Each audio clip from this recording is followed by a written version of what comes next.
All right, section 2.2 is going to start a little bit of a deviation from what 2.1 was looking at, and we're going to talk about describing sets. Okay? So some terminology to get us started. A set is any collection of objects. Okay? So we can talk about a collection of your textbooks. That would be a set of books. You can talk about a collection of people. So this class, you guys are a set. You're just a set of people. All right, so it's a collection of objects, and objects doesn't mean that it has to be physical things, right? It could also be a collection of your playlist on your iPod, right, or something like that. Elements are the objects that are in the set. So if we were talking about your textbooks, that would be each individual textbook. So your elementary math textbook you're using right now would be one of those objects in the set.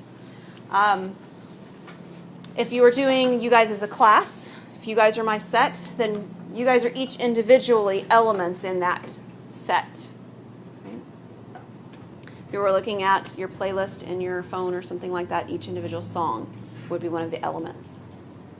When we describe sets, there are two main ways that we're going to use. The first one is called the listing or roster method. So what that does is it simply lists everything out. So if we used that method with the class, I would actually list all of your names out. Okay? If we use that method with your textbooks, we'd list them all out one at a time. You just write them all down. Now that works fine. I could do that for the class. I can do that for your textbooks. I'm not sure I want to do that for some of you guys' playlists in your phones. Because they're probably pretty long, if you're anything like my children. They're long lists. I don't want to do that. Now, when we're talking about those kinds of objects, that may be our only choice, but with mathematical objects, we often have another choice. And that's what's called the set builder method. So we're going to see the set builder method used primarily, not exclusively, but primarily when the listing method would become cumbersome. All right, if you wanted to list out all of the numbers from 1 to 1,000, I mean, really? Do you want to write them all down? No, it would be nice to have another method to do that. So that's the reason for the secondary method. There's some notations used in the set builder notation that you need to be aware of. So I'm going to start listing out for you some of the different notations that we're going to use. All right, so the first notation I'm going to use looks like kind of like a script E. Okay? This notation means is an element of. An element was the object right here, right? So this symbol is used for elements. Now, all of the other notations that we need are either ones you've seen before, like less than, greater than signs, stuff like that, so I'm not going to write those down, or they're ways to represent number systems. So, for example, we'll start with the most exclusive number system. Looks like a capital N with two lines on the left. When you see it in text, like in your textbook, it may not look like two double lines like this. It may look like a bold line on the left-hand side instead. Okay, so keep that in mind. But I can't really draw bold very well, and neither can you, so we do the double lines when we write it to give it emphasis. This is what are called the natural numbers. Any idea what that might mean? Yep, you don't get negatives, you're right. Somebody said something else. 1 through 10. Yeah, we call it the counting numbers, sort of affectionately. They're the numbers that you start learning to count with. Except 0, right? Yeah, so think about it when, you know, a 3-year-old or a 4-year-old's first learning, maybe even younger, first learning to count. What number do they start counting with? 1. Do they ever start with 0? No, not when you're first learning to count. You don't do that. So the counting numbers start with the number 1. So we're talking about the numbers 1, 2, 3, and up. And it doesn't end, so we don't have to like stop at 10 or anything like that. It just keeps going. Okay. The next number system that we need is a W, and it's got the 2 lines on the left. Everything's going to have 2 lines on the left. Any idea what W might be? It is. It's whole numbers. How are whole numbers different than natural numbers? They include the number 0, and that's the only difference. So they start at 0.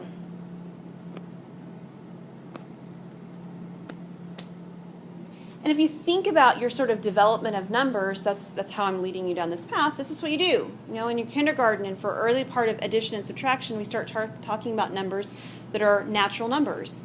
And then somewhere along the way, somebody says something like, if I have 4 apples and I eat 4 apples, how many apples do I have left? 0. You need the number 0. So the number 0 comes in with whole numbers.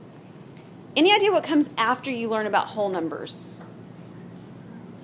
we're going to get rational numbers, and sometimes those do come into play first, but I want to develop it just a little bit differently because rational gets into some weird stuff. Fractions are rational. Those are the same thing. That's okay. Negative numbers. Negative numbers is what we're going to look at next. Negative numbers is the letter Z, and it has two lines in the middle. Not number Z, but it's the letter Z. These are called the integers. And no, that doesn't use the letter I for integers. It's Latin, and that's where the Z is coming from. So, and then integers would be the positive and negative whole numbers.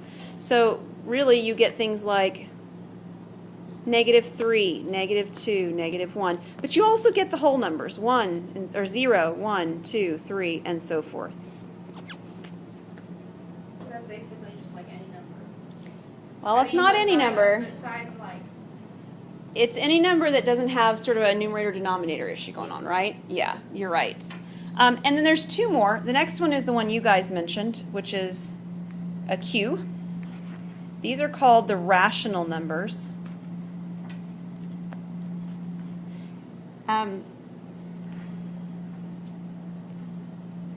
So rational numbers are your fractions. So they've got a P on top, a Q on bottom. So they're written as fractions, or they can be written as fractions, where P and Q are integers.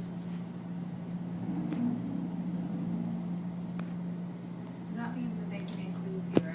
Yes. Like either the top or bottom. You bet. So what we're doing is we're building upon what we call our number system, right? So first we started with this little thing called natural numbers, and we sort of expanded our universe to include the number 0, and we expanded it a little bit bigger to include negatives, and we're getting a little bit bigger. Now we get fractions. But they're not just any kind of fractions. They are fractions where we have numerators and denominators that are integers. So yes, 0 would be included. 1 would be included because you can write it as 1 over 1, all those numbers. There are still some things that are not included in this discussion and that you've seen before, like pi. Pi is not an integer. It has another form. It's called irrational. So if you think about, if you've ever sort of explored the idea of pi very much, you know that it has this decimal expansion that doesn't ever stop or start to repeat itself, right? We actually call that an irrational number. So if you've taken any kind of geometry or trig course where you've done something like pi over 2, that's not the kind of fraction we're talking about for rational numbers, okay? Your book's not going to focus on irrational right now. It does have one more that we're going to use. I'll put it up here since I've run out of space. It's the letter R with a double line on the left. Oh, well, let me tell you what this is first. These are the real numbers. It includes everything above, just like we've described, and it also is going to include the things like pi. And if you've seen it before, the number e. It's going to include things like square root of 2. Those are irrational numbers. They're not included before this discussion. Any guess as to why this is a Q? I mean, obviously it can't be R because I've used R for something else. But do you know why the Q is used for rational numbers? For quotient. That's right. When I write this as a fraction, right, numerator, denominator, division, we call division of something a quotient. So that's why Q is used. So you're going to see some of these letters used in the set builder notation. This is what this is going to be used for. So when you see that used or want to use it, you'll be able to do so now. Okay, so you ready to take a look at how we use this? Sure. Thank you so much, Whitley. I appreciate it. All right. So we're going to start out with the set of natural numbers less than 5. So the first thing we're going to do is we're going to use the listing method. So this says natural numbers. So natural means we start at what number? 1. So we're not including negatives, we're not including fractions, and we're not including 0. And it's supposed to be less than 5. So what numbers am I going to include in this list? 1, 2, 3, and 4. And if you had a buku of numbers and you had to do the listing method, you can put the ... between there. But most of the time, that's not what we're talking about when we actually say listing method. We mean write them all out. Yes? Does it matter if we do like the squiggly brackets or like just brackets? I am so glad that you asked. We are going to use curly braces for these lists. Yes, we do use curly braces. Do your best. I'm sure that we will make do. That's okay if they're funny looking. Yeah, we do use, these are curly braces. That's really what's used for this. Okay, set builder notation. Now let me first take a step back and say, we don't need set builder notation for this, right? It was plenty simple enough to write out 1, 2, 3, 4. I get it, right? But I do want you to see what it looks like so that you can see how that process works if you had something that would be much longer and more sort of detailed to write out. Okay? So what you do first is you do a curly brace. And you're going to do an X. It doesn't really have to be X, but you see X used the most. You can either do 2 dots like this, which is fine, or our textbook does a line straight up and down. Either of those is fine. And then there's going to be 2 things you're going to write over here, and you can separate them with like a comma or something like that. The 2 things are going to be hinged upon the descriptions up here. One description says natural numbers. The other description says less than 5. Okay, let's do the less than 5 first. What would that look like in math notation? Yeah, you're going to have that less than sign, so it looks like that, right? And we usually see that part of this written first, though it doesn't have to be. The other part says that it's supposed to be natural numbers. You see, if we just leave this thing x less than 5, what would it mean that we could include? Negatives and 0 and fractions also. And we're not supposed to be including any of those. So the other thing that we have to do, and you can do this one of a couple of ways. I'm going to do the notation for it first, and then I'll write it out with words.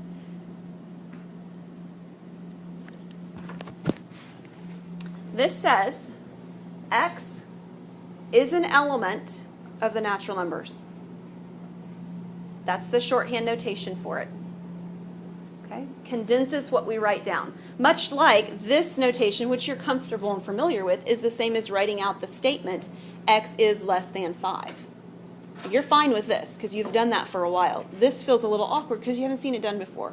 At least most of you haven't. So if you want another way or another thing you could write down instead, is you could physically write out x is a natural number, and that's okay. But understand that if you see that notation written, I'm going to expect that you know at the very least what it means. So if you saw a problem given to you in this form right here like this, and you were told to write out the listing method, I'm going to presume, because I've taught you moving forward, that you know how to do that and sort of switch it to the other notation. Whether you choose to write it with that x element of notation or not is kind of up for grabs either way. Okay, everybody good so far? Okay.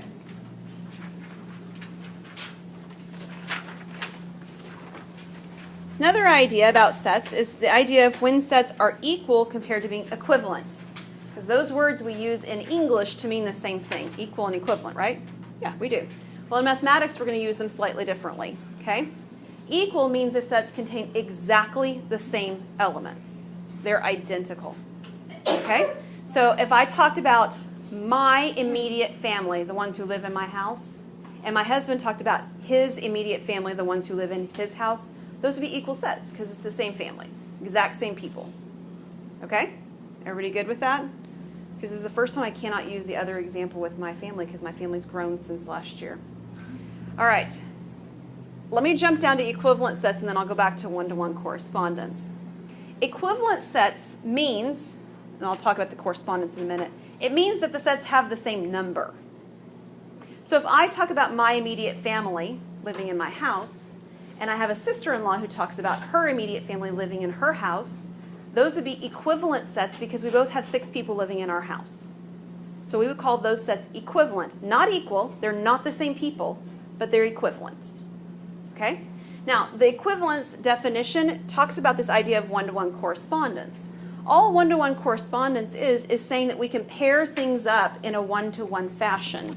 So, for example, if I had 3 items, X, Y, Z, and this is my set, and then I have another set that has, say, 3 numbers, 1, 2, 5. There is some way that I can make a pairing so that there's the same number of items in each set. One item goes to one item over here and vice versa. So one-to-one correspondence is this idea of being able to pair things up exactly in a one-to-one way. And if you can do that, then those sets are called equivalent. But really that boils down to having the same number of things in them, right? So that's what we're talking about when we talk about equivalent sets. They're talking about sets that have the same number of items. All right. We are going to do an example next. This example, I'm sorry, Michaela, do you have a question? Or Megan? No. Okay. Sorry, I thought somebody did. This question talks about this idea of one-to-one correspondences. It says we have 6 elements in each of 2 sets. So that's my 6 family. My family of 6, my sister-in-law's family of 6, and we're trying to pair people up in some fashion. Okay? The question is, how many different ways could that happen? Now, drawing a picture for this is quite confusing, but if you sort of imagine what it would look like, I'll draw an abbreviated picture. You have 6 items over here, and you have 6 items over here. And what you have to do is you have to have number 1 going to every possible option over there. But then once you pick where number 1 goes, it can't go there again, right? So we would draw this picture right here as options for person number 1. But once we pick the person number 1's partner, there's not 6 people in the other set anymore, right? Okay, so what we're going to do is I'm going to draw a little bit different sort of a visual for us. Here are my 6 people, 6 members of my family. And I'm going to change my description here for a moment because I think it'll work better with couples.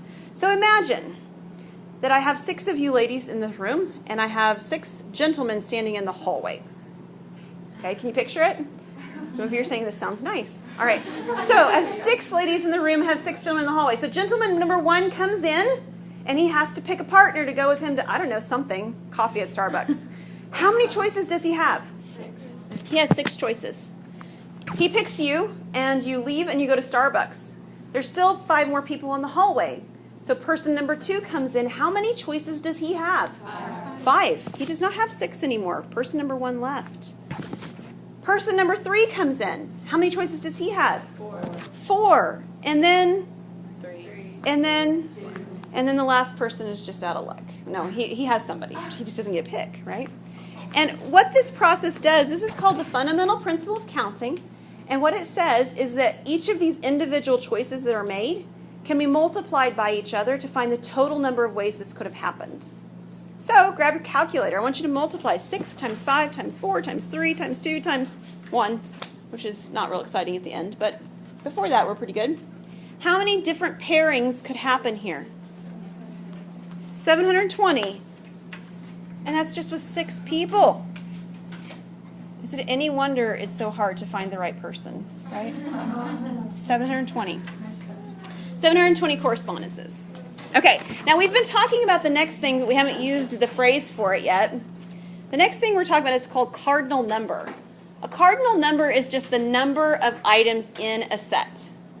So when we were talking about my family, we kept saying 6, right? So the cardinal number for my family would be 6.